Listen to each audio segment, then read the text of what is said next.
So just the other day, we got the August drop pod for Halo Infinite, which included a bunch of new quote unquote features, bug fixes, and quality of life improvements. This includes all visors now being compatible with all armor cores. Several Mark 7 helmet attachments are now compatible with more Mark 7 helmets. Active challenges will now be listed on the pause menu during multiplayer matches. More on that in a second, because it's not as good as you think it is. A fully charged shot from the plasma pistol will now correctly deplete all shields, including active overshields. The M41 Spanker's damage radius has been improved and now more consistently damages enemies. Players will no longer be able to exit a vehicle to cancel an enemy's grapple jack, and the fourth challenge slot will always be enabled when a premium battle pass is equipped. Okay, yeah, of course we gotta talk about the thing that gives us money, of course. Now, this is all well and good, and honestly, yeah, these are great improvements, but these would have been great improvements if they were there day one. These would have been great features to have if they were there day one, and that seems to be the consistent argument across the board. This stuff should have been there day one. Maybe not the balance changes and stuff like that. That's stuff that happens and changes and ebbs and flows as the lifespan of a game goes on. But stuff like having cross-core visors, having attachments for your helmet be compatible, and hell, even having the challenges appear on the pause menu. Those are all things that have been in previous Halo games day one, and we are 9 months in to this game being out, and they are just now getting to it, and even then, they're not even doing it that well. And you're probably saying, well, gamer, you've been away for 2 months. Have you actually been playing the game? Do you actually know what it's like? Have you even played it since the drop pod released? Yeah, I have. Guess what? It's not that impressive, because even when they do a big patch like this and everyone goes and celebrates and acts like it's God's gift to Halo, guess what? They still don't even meet the standards that were set in the past, including, well, the challenges being listed on the pause menu. You want to know something funny that's actually in their patch notes? They don't even update in real time.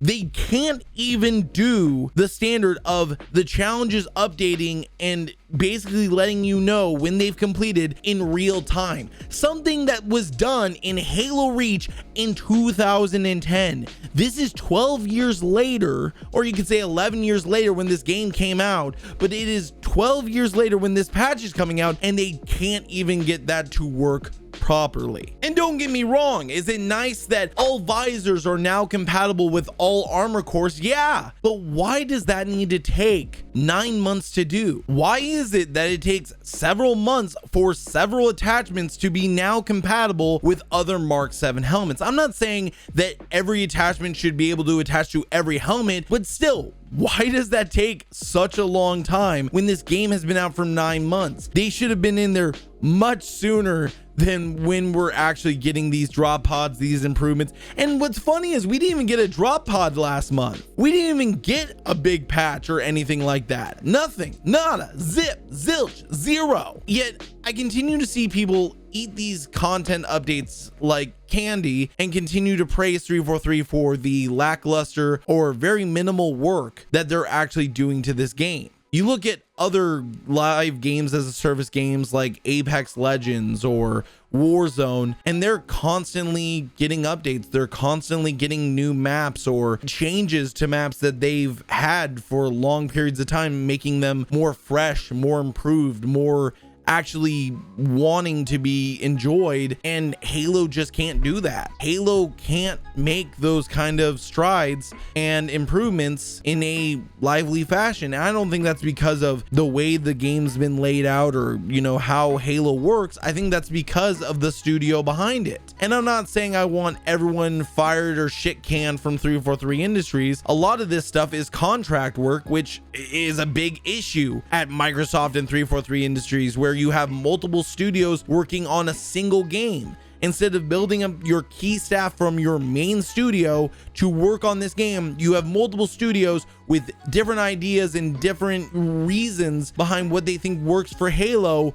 working on a single game. And I think that that's actually causing more of a problem than people think.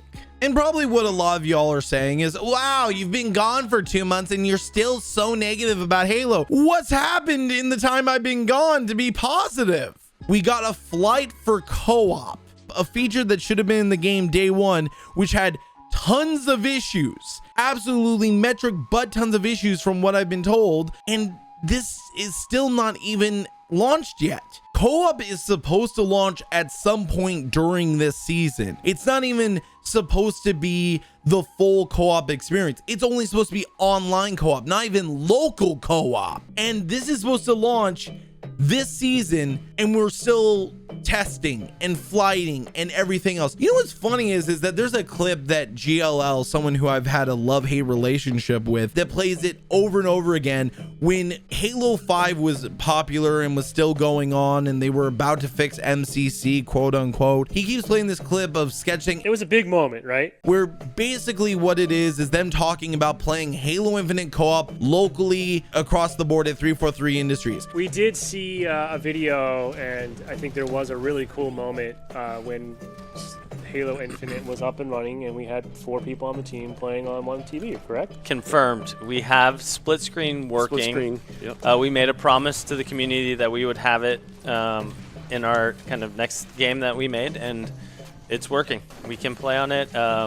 It's a huge accomplishment for the team this year. That was years ago, and we still don't even have that. And it's probably gonna still be a year out. And it's not even the fact that this is taking forever, because I can ignore slow pace and I can ignore a game being in a bad state. What bothers me more are the people that just stick their thumbs in their ears and go, la la la, everything's fine, la la la, everything's great, la la la, best game ever. Bullshit. The cracks are showing. The cracks in the Halo community, and the people that have these very forced positivity mindsets are starting to show. The mask is starting to fall off of these people, and they're starting to realize that not everything is great. Not everything is fucking awesome, because this game is in a state where it is disappointing. But a lot of us who have tried and tried and tried to nail that through people's heads, and even tried to be understanding and supportive whenever we probably shouldn't have been trying to get through to the Halo community, yet no one seems to get it. No one seems to care. All they want is their Halo game, which I get. I want a Halo game, but I want a good Halo game. I want a polished Halo game. I want a Halo game where I watch the esports, which happened this past weekend. I watched the NA Super event, whatever the gimmick shenanigans were, Optic Gaming won, and I'm watching it, and I'm not even seeing people in the chat get excited about the esport that's actually happening. All they give a shit about are the drops. All they care about are the drops. Where are my drops? I want my drops. I need my content. I need my free content, because 343 Industries can't give us enough content in the game, so I have to sit on a Twitch chat and spam drops.